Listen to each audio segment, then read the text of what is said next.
You know that scene in those movies in the ER where they're bringing the patient and the heart is slowly boop, boop, boop, boop, paddles? Hysterical. That's happening right now. Boop, boop, beep. Welcome to the Shark Tank Podcast. Each week, one of the best entrepreneurs from ABC's network smash hit Shark Tank teaches you how to swim with the sharks without being eaten alive. And now your host, serial entrepreneur, TJ Hale.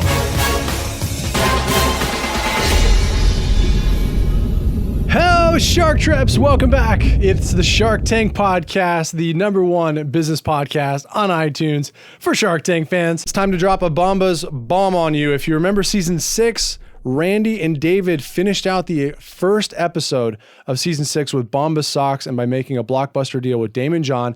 Now they're here to talk about their experience and how they made it happen and some amazing numbers that have occurred since their Shark Tank airing. Randy and David, welcome to the show. How are you? Good. Thanks, TJ.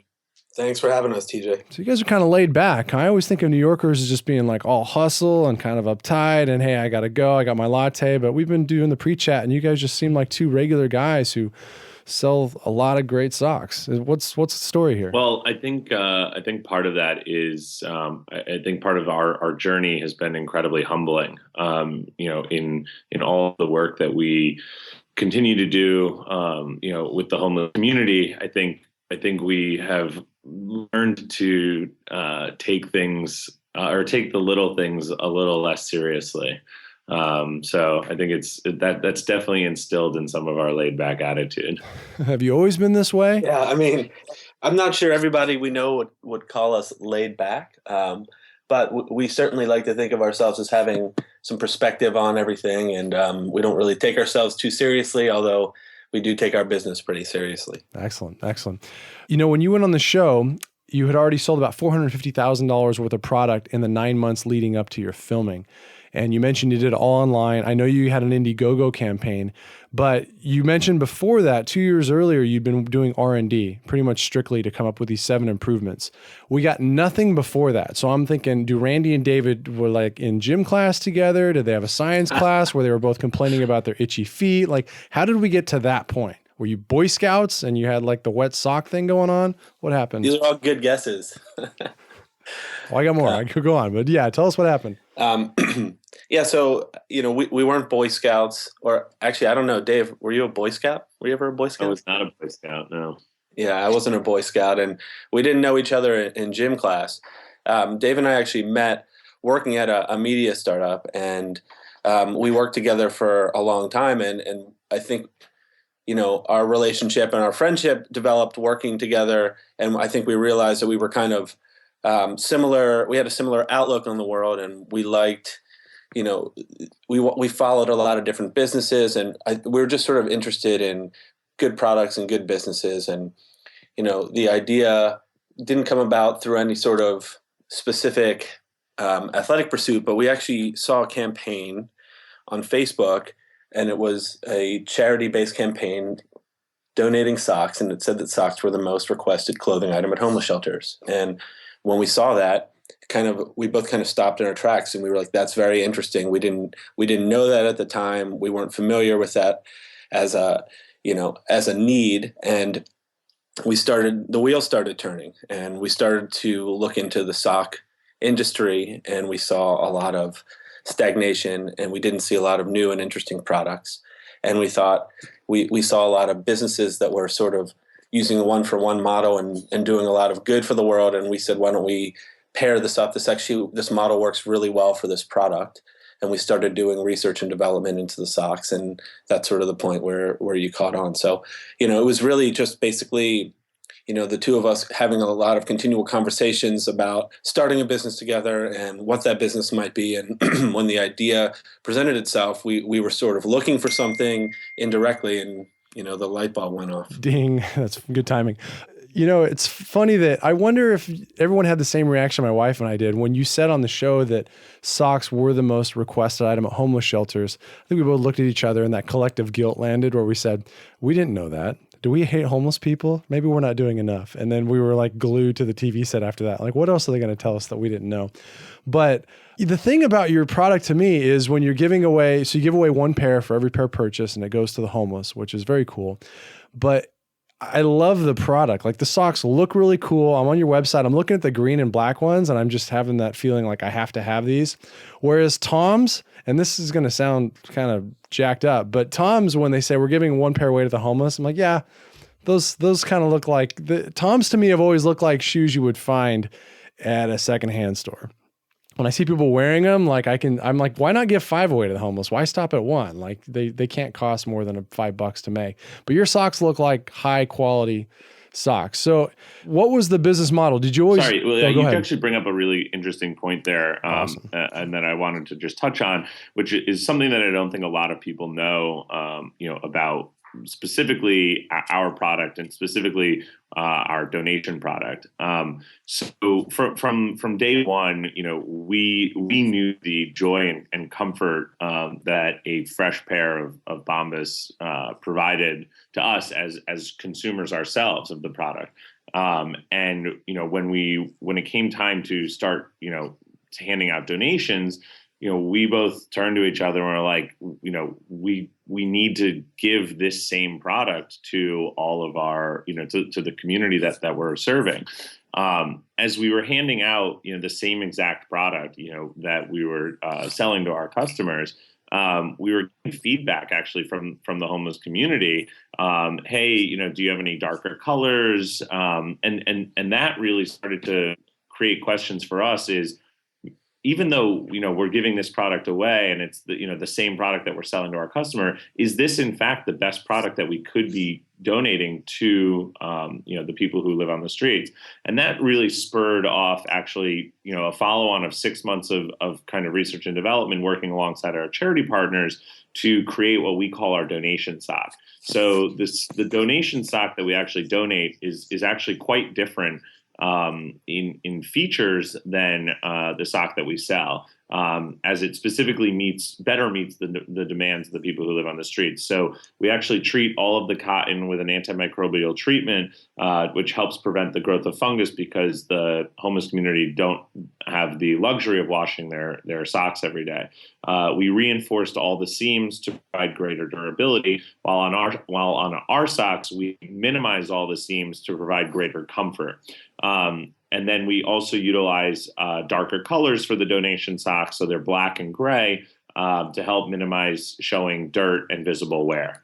So it's a really important fact or point that we want to bring up, that our donation product is actually better, that in the fact that it better serves the community that we are donating the product to. Interesting. I wonder, have you determined the amount of cost it adds to your product of having, a sort of different SKUs and different basically department for the donated socks? So it actually ends up netting out to be the same cost to produce our product, that the same product that we sell versus the same product that we donate. We do get some economies of scale because we are producing that one SKU at a much larger volume versus the diversification of all of the SKUs that we offer to our consumers. So we are able to save a few pennies by mass producing, but for the most part it basically costs about the same.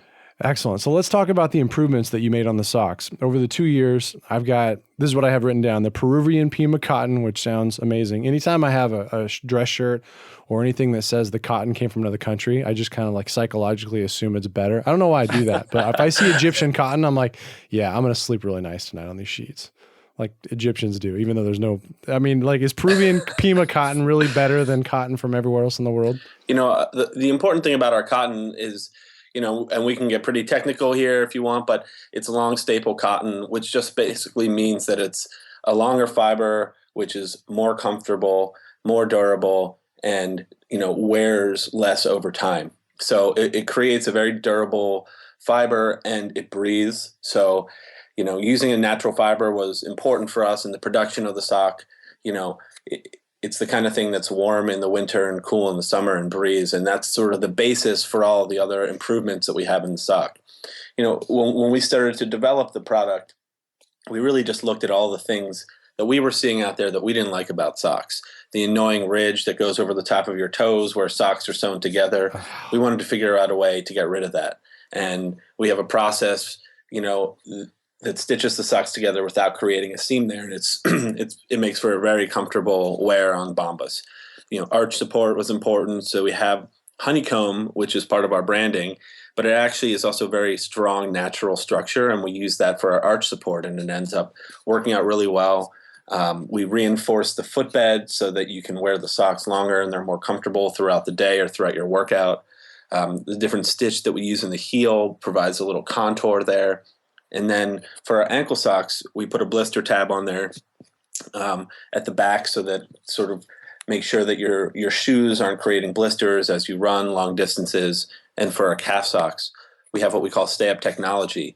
And that was really just about finding the exact right tension level so the socks stay up and don't slide down, and they're not too tight at the same time. Nobody wants marks on their legs when they take their socks off, but you also don't want your socks sliding down. And all of these things, I think Dave and I, when we went to design the sock, it was probably better that we weren't sock industry veterans in a way. I mean, I think it's kind of funny to think that we would have been, but, we just sort of looked at it from a consumer standpoint. What are the things that we would want in a sock? What's the technology that would make them more comfortable? And how can we make a really considered product? And it really all starts with that. So whether you come at our brand from the mission side of things or the product side of things, I think you're going to be pleasantly surprised with the experience either way. And then maybe the other side of it ends up being a bonus for you. I'm pretty stoked to check out, especially the stay-up technology, because I was blessed with calves like your average rooster. I mean, just like straight toothpicks, right? They look like, those recorders you play in junior high. That's what my upper leg looks like. So I'm curious to see if how tightly they'll grip. But anyway, I was just thinking about the Peruvian cotton thing, and this happened recently. Like in real life, I realized that products do this a lot, and this isn't about the socks so much. But I live in Arizona, and when I go to wash my hair, my wife buys a shampoo for me that's coconut flavored, and hers is like evergreen or woodsy scent or whatnot. And then we go visit a friend in Tennessee, and what does their shampoo have in it? Like essence of cactus and prickly pear. Like, wait a second, you can't buy cactus shampoo in Arizona. Why is that? So anyway, but your socks are awesome. I find myself coveting them here on the website. So I'm curious if everyone else feels this way. When someone like me goes here and they go, I have to have these, I'm going to buy them.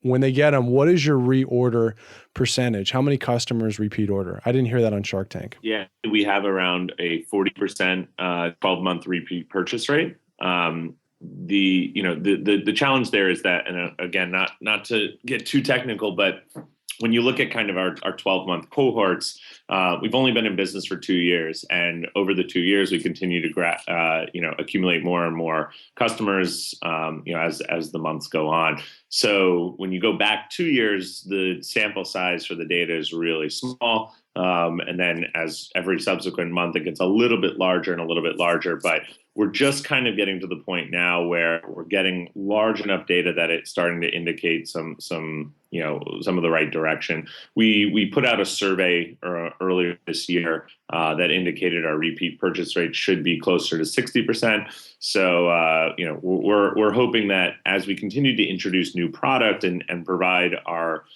supporters with different product offering, that we're going to continue to see that repeat purchase rate increase. So for people who are wondering, well, wait a minute, tell us about the survey, meaning that the feedback from the survey indicated people would predictably buy at a 60% reorder rate, or was there some metric in there that actually measured it for you? Yeah, so we basically, through a number of different questions, we ran basically what was called the conjoint pricing analysis, and through that survey, there was a lot of questions pertaining to would you come back and rebuy? When would you come back and rebuy? Why haven't you come back and bought already?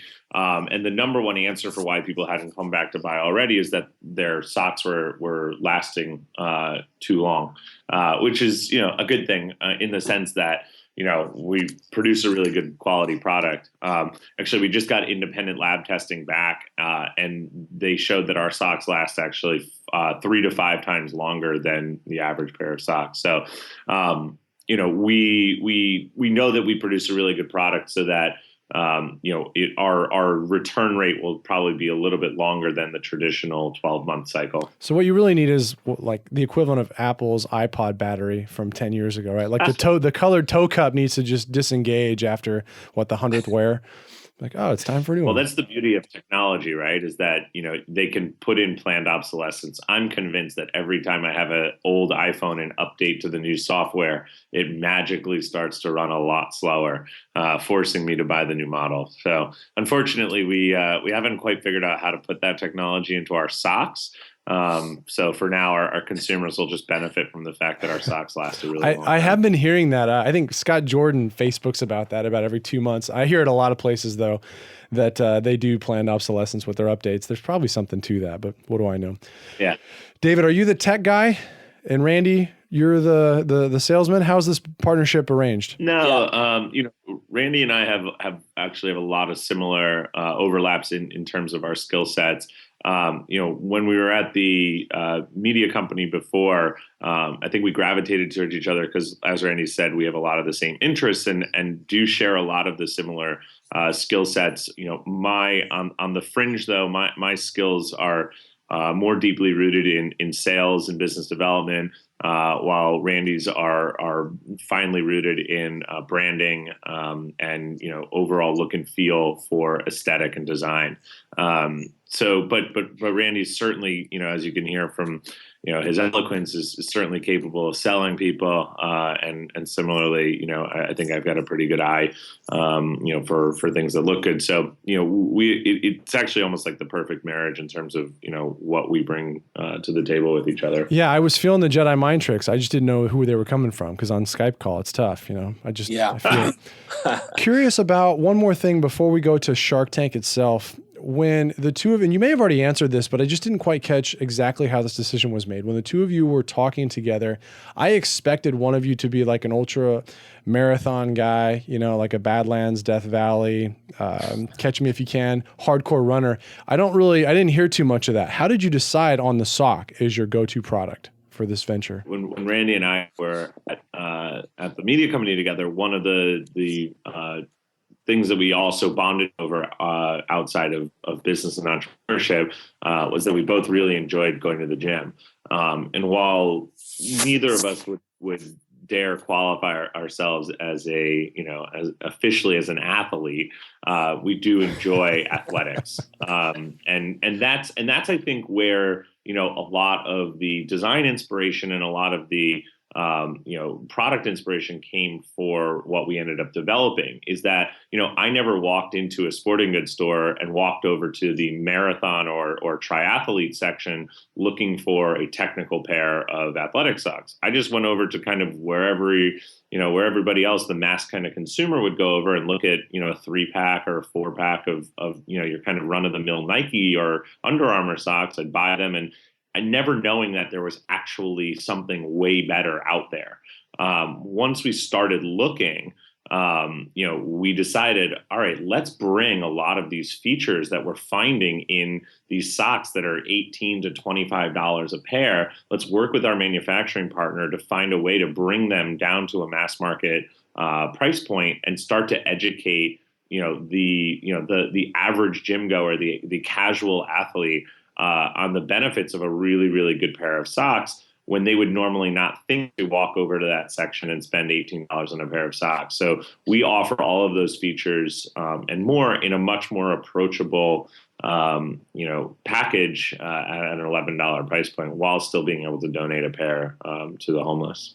So, and at the same time, we've been testing these socks with people who run marathons and ultra marathons and are super serious about their performance gear, and everything that we're doing stands up to the products that they were using before. And we find that once people start using Bombas, they don't stop using them because the features that we provide all in one sock are not really available anywhere else. And the combination of those features and the way the socks feel and they're designed really inspire people to go out there and push themselves a little harder and do a little bit more when they're in the gym and in their everyday lives. I would do that. I'd be running and I'd start to the wall and be like, I got $9 Bombas on. Like, there's no way. My time's going down on this mile.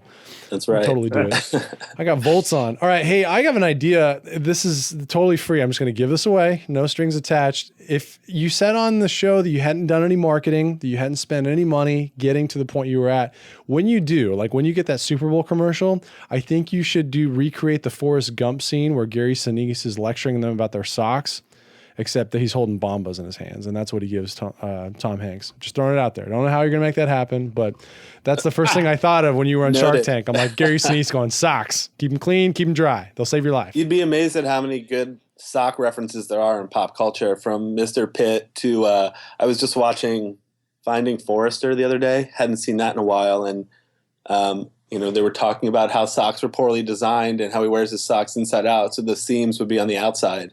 And I was like, okay, well, there's some Bombas people for us. But what's the best one you've heard? Is that it? That was a new one for me. I'd seen that movie a long time ago. It had been a while, but to hear Sean Connery sitting there like as a recluse, turning his socks inside out because he was upset about the way they were designed, that was a pretty good one. But I've always been partial to Mr. Pitt on Seinfeld, as the best sock reference. Totally. You got to recreate one and do like a viral YouTube video. The audio version would probably be Chris Rock's skit about like how black people commit stupid crimes and white people do crazy ones. Have you heard that? I have not. When he's like, they're in the prison talking and he's like, if you're talking, the guy's like, what'd you do? Socks. What do you mean socks? I stole a box of socks, man. My feet was feeling good. He's like, that's probably a black guy. He goes, the guy who ripped out the lady's eyeballs and used his click clacks, that's a white guy. Anyway, Shark Tank, was that always part of the plan? Or did you guys start this and for the 2 years you had like the back lab, or was the Shark Tank man cave of just figuring out how you were going to take the nation down on TV, or did it come up by happenstance? Tell me the story. Yeah. So, we actually, we were big fans of the show, but, kind of like anybody who thinks that they can sing and watches American Idol, it takes a lot from sitting on your couch being like, I might be able to do that, to actually going and standing online and going through the whole process. So I think that we were so focused on kind of just growing our business organically and naturally, that it had always been like, that'd be really cool if we did, but we're going to keep our focus on the things that we know can actually drive impact. Funny enough, we received an email one day from one of the casting directors saying that they had seen our campaign on Indiegogo, which we come to learn that they actually do a lot of casting off of KickStarter and Indiegogo. I think mostly because A, it gives them validation that the company actually has some sales. B, that in a 3-minute video, the message is easily conveyed to a wide audience. And I think C, it shows the somewhat of the founders on camera and kind of looking naturally or unnaturally. So they reached out to us and said, hey, would you be interested in going through the process? And we both kind of looked at each other and we're like, yeah, sure, why not? So yeah, that's really, but that's not to say that it wasn't hard. There were a lot of steps that we still, had to go through and a lot of hoops that we had to jump through. But ultimately, we did benefit from the fact that, we didn't have a blind submission or have to stand out in the freezing rain just to get 5 seconds in front of a casting agent. Yeah, and for people who listen to the show, they know that I've said about 1 in 4 on average as of last season are found online from the producers. So if you want to get on Shark Tank, KickStarter, Indiegogo. I think were you KickStarter or Indiegogo? I thought it was Indiegogo. That's what Indiegogo. You're on. Let's talk a little bit about that. You raised what? You asked for $15,000 and raised almost 10 times that? Yeah, $142,000 plus on Indiegogo. How did you do it? For us, this was something that we definitely, with Shark Tank, it was sort of one of those things that we would have loved to have done, that we weren't sure if it was realistic. And when the opportunity came up, we jumped on it and worked our way through it. With Indiegogo, launching our business this way was never really an option. We knew that we wanted to go this route just because we had to test out the product. We wanted to see how people responded to it. We wanted to sort of, get that early traction from going through that process. So for us, this was a real test. And it was a real test. We knew that we had something great in the product that we had developed and the mission that we had founded the company on, but we wanted to see how that played, out in the marketplace. And this was a way to do that was pretty much risk-free. And for us, we looked at it as very much a full-time thing, was running this campaign. And I think that's a lot of the times the difference between a successful campaign and a campaign that doesn't work is the effort that people put in to the maintenance and the running of the campaign. Totally agree. Yeah, I mean, we put up a video, and the work of developing the video for us for Indiegogo was really the writing of the covenant of Bombas. The script that went into that video was our way of focusing all of our efforts and everything that we had done into 2 minutes or 3 minutes and saying, can we succinctly say what Bombas is and convey that through a video and through some sort of marketing? And if we can pull that together, then we know what this company is. And then taking the next step of building out the page, engaging the fans, stoking the fires, getting the word out, engaging our friends and family, and really proactively running the campaign every day to get us some new purchases, new followers, and to gain the momentum that you need to get in the eye of the company and to get in the Indiegogo newsletter. These were all different sort of benchmarks that we were looking to do as we went into the campaign. And it was a lot of work, but ultimately we were able to gain a lot of early adopters. People who were evangelists for our brand came with us after the campaign, purchased socks, told their friends about us. And then we had that initial bump in money that we could use to build our website and launch the business. I think it was Kelly from Purse Case. I might be mistaken here, but she talked about her first campaign online for crowdfunding. She basically said it was like 30 straight days of labor. And that gave me a really gruesome picture in my mind. But she's like, the people who are successful, they treat it like another full-time job, and they're on the clock 24 hours a day. So, of course, that can be intimidating for someone doing it for the first time. So I have two questions. One, was this your first campaign? And two, when someone 10Xs their ask, there's a couple things. One, they already have a huge social following that they've tapped into. Two, they use one of two things. They get promoted on Kickstarter's homepage, or they use a servicing company that does a lot of it and has a following built up. Or three, they're potato salad. Like, did any of those apply to you? So to answer the first question, this was our first campaign. And it was our first time doing this. So, but we understood from looking at the successful campaigns and from some of the campaigns that we were following, the way that we thought that we needed to run this.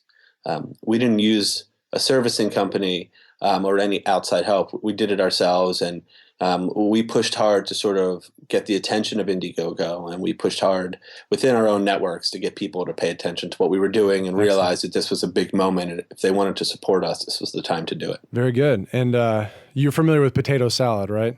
Yes. That guy. So just give us like 2 or 3 tips that helped you. Like, I know people say you email them all before the campaign launches. You let them know exactly when it's going to be.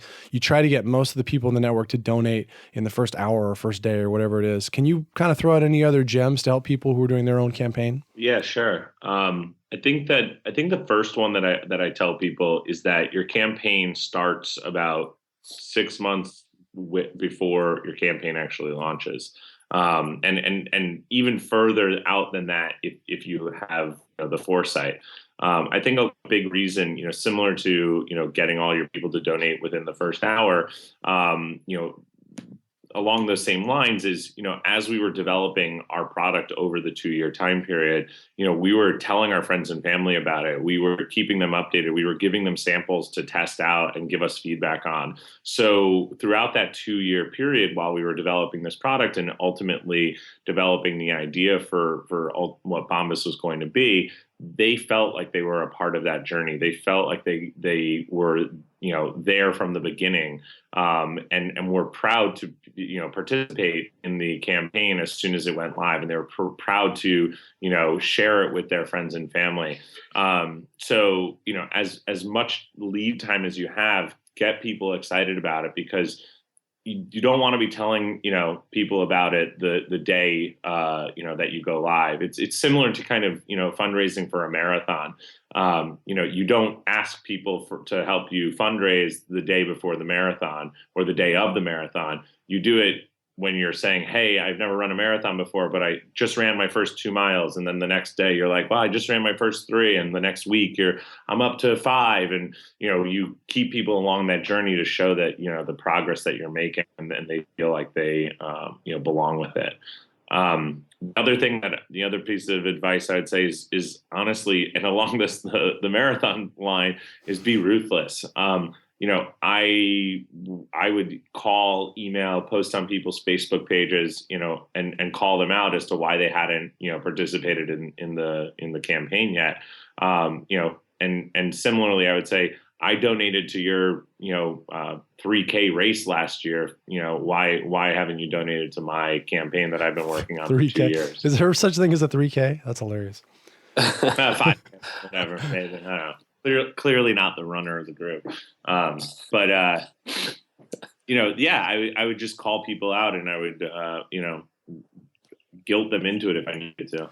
Yeah, there's a lot of running references for a guy who supposedly doesn't run. I think there's more to this story that I'm hearing. Well, There is I'm a story, actually actually. training for the marathon this year, but due to a knee injury about 3 weeks ago, I had to pull out. Ah, that sucks.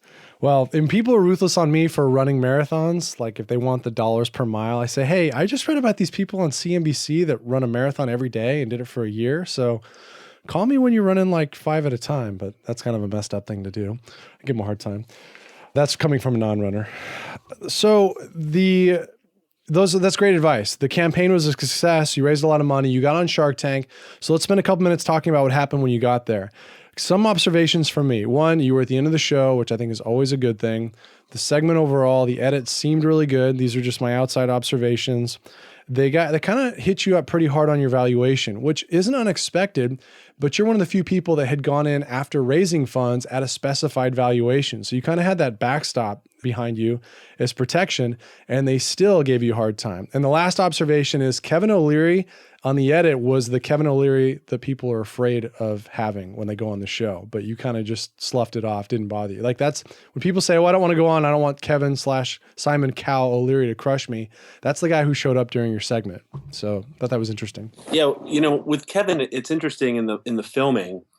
Yeah, he put our socks on his hands and used them kind of as puppets, and I think it was a pretty funny moment while we're taping it, and then they can sort of edit it a certain way to make it seem a little more menacing. But the interaction with him, I think we knew going in that he could be a certain way, and you sort of have expectations for all the sharks, and dealing with Kevin was just as simple as not letting that bother you and focusing on your energy on the places where, you might want to deal and the conversations that you want to be having about your business.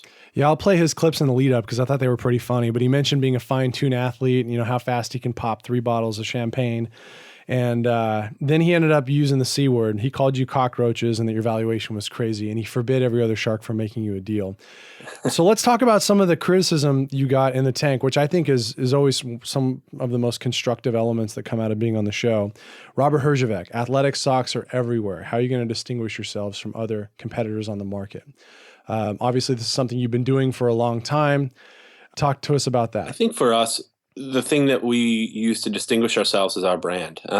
We've really focused on building a brand that means something. And the 2 pillars of Bombas are an amazing product, something that was thoughtful and a re-engineered product for something that had been somewhat stale in the marketplace for a long time.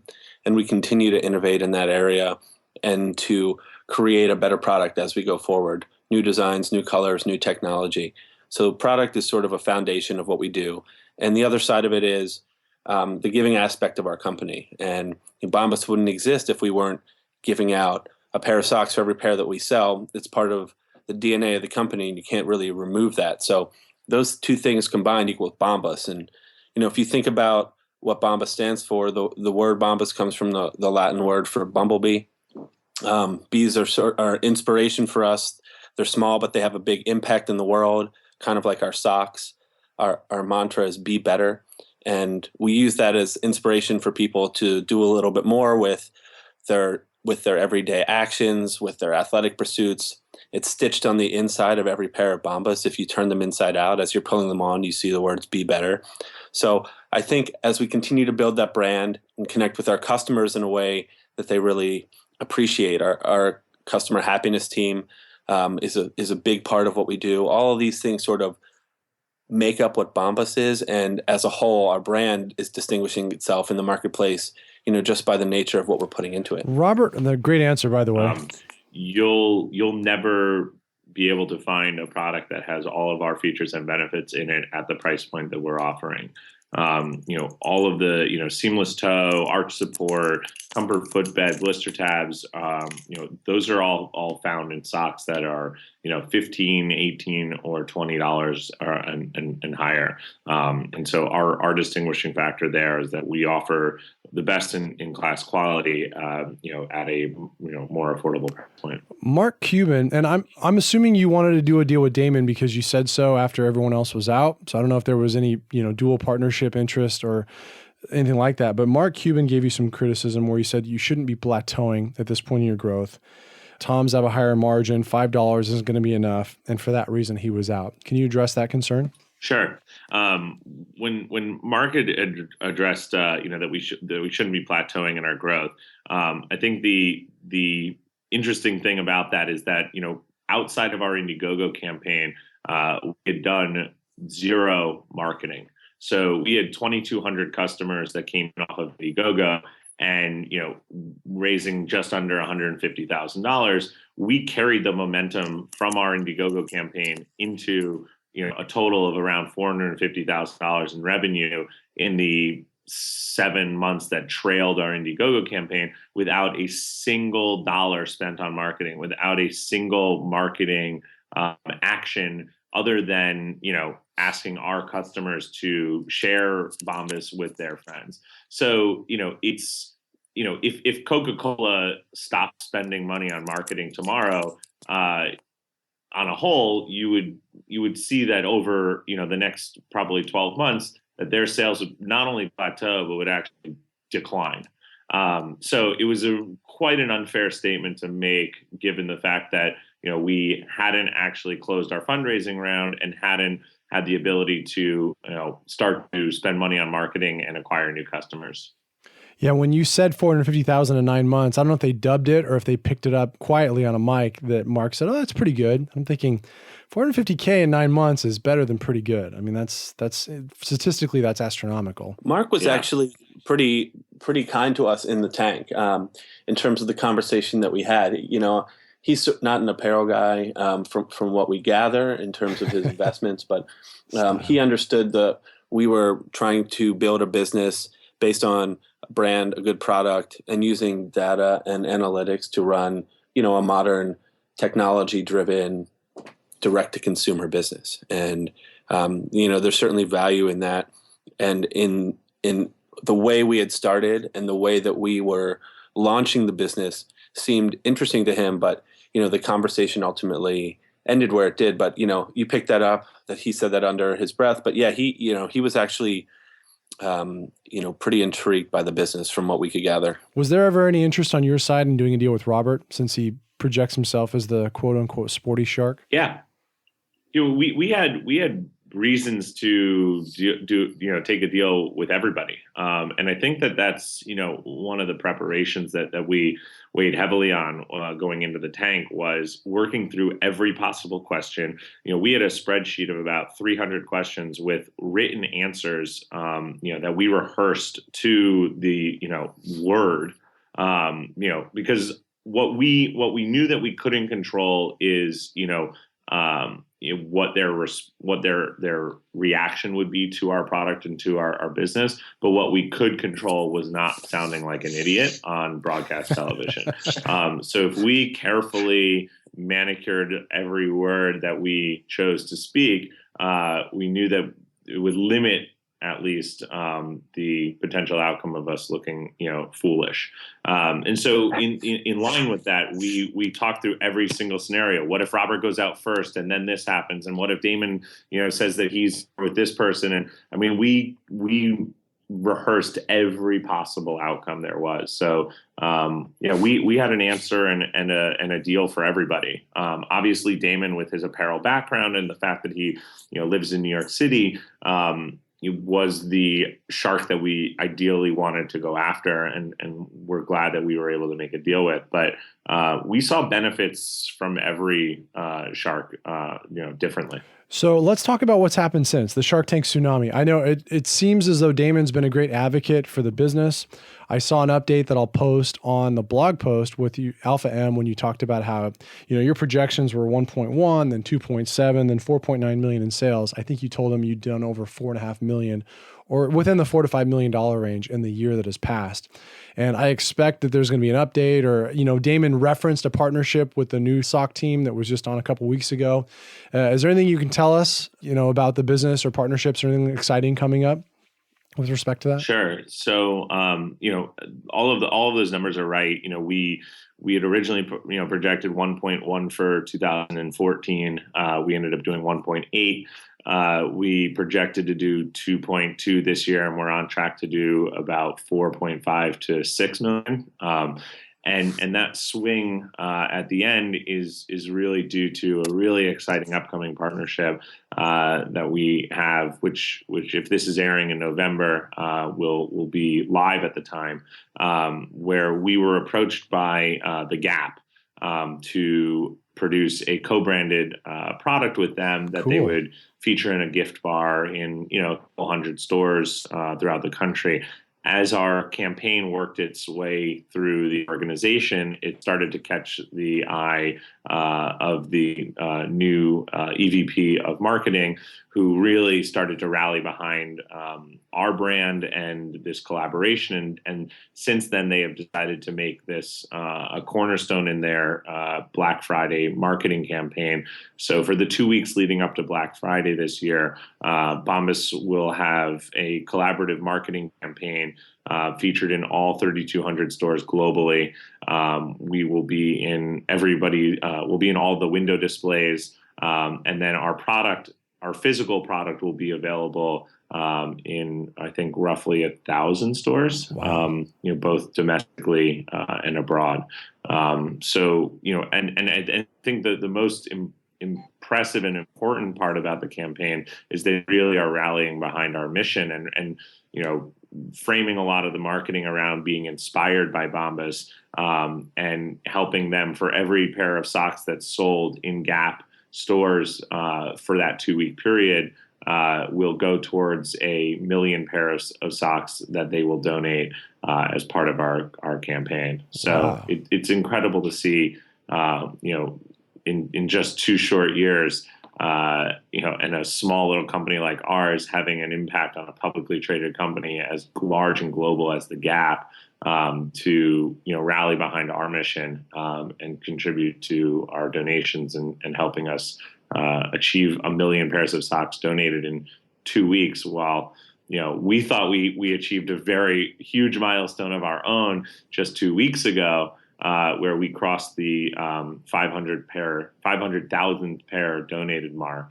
And here they are coming along and donating 1 million in 2 weeks. So we're really humbled and excited about the opportunity. Congratulations. I mean, I don't really use radio soundboards, but right now I would definitely do like a huge slow clap that would gradually build to an ovation. That's fantastic. Yeah, we're super excited about the partnership and working with someone like that to help do some good and to get some exposure for our company in a great retail environment, and to test out some of that physical retail space, since we've been, a digital company for our existence.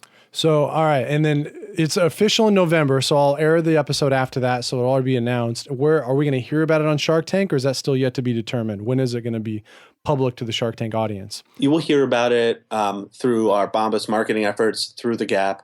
But in terms of what they're doing on Shark Tank, we don't have any plans with Shark Tank at the moment to be talking about this on air or anything like Cool. Well, that means I get to do it. So I'm all for it. That's great. that. All right. Well, guys, I'm amazed. You look at the 4.5 million a year after airing. I usually ask the sharks, or the entrepreneurs, what were your expectations after airing? Did the Shark Tank tsunami meet those? And a lot of time they haven't really sold that much product, but they've made some great deals and some great progression. This is amazing. This is a huge, huge number. So let's just take the last few minutes and talk about what your expectations were and what you've really done to just smash them and become this blockbuster, 7-figure company. Sure. I think our original expectations were a little all over the place. We had spoken with a few people that had been on Shark Tank previously and asked them, what their post Shark Tank sales were like. And I had some friends that said, we didn't sell anything. I had some friends that said they, sold a few $100,000. And then, of course, we went off of, what they aired on the television updates as like when they always do in the 2 weeks following Shark Tank, we said blah, blah, blah. And so we were trying to basically put some numbers around that. And I think our high end expectation was somewhere around, we thought we'd see around a $400,000 lift, from the airing. And, in the 2 months that followed Shark Tank, we actually did 1.2 million.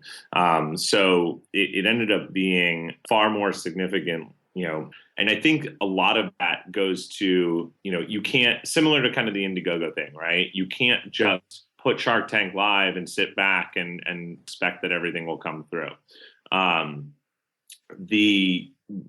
think in order to kind of capitalize on that momentum, you have to put things in place. And I think one of the best things that we did was, put up an email capture gate that, offered anyone who was coming to the site a specific incentive of a discount in order for them, in exchange for their email. And that really allowed us to have open communication following on Shark Tank with anybody that purchased, with anyone that didn't purchase, and really, massage and nurture all of those leads that came through that night.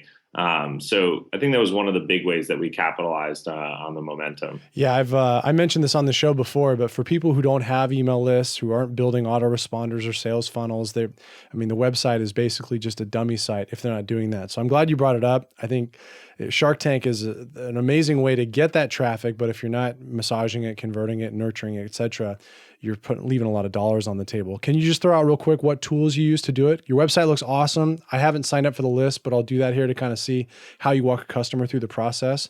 But if you just tell us kind of some of the infrastructure there, I really appreciate it. We have a lot of different partners that we use on our website to sort of help us with email capture and some of our marketing channels. But I think the big thing to really take away is that, email is a big driver for any e-commerce business, and being able to capture that email and then, really think hard about when you're communicating to people, at what cadence, how often, depending on how they react, that's really the beating heart of, our website. All right. And before we sign off, guys, 2 questions. One, how did you eat during those 2 years? I forgot to ask you that earlier. So what was the deal? Was there money in the bank? Were you guys hustling on the side, street pharmacy? Like, what was the story there? I think Randy and I, both benefited from, having, outside consulting gigs that we would do in order to help pay the bills. And, we'd also both done, well. And I think eventually we knew that we were going to start a company. So we were both really good about saving. And so a mixture of living off of savings and kind of picking up odd projects here and there.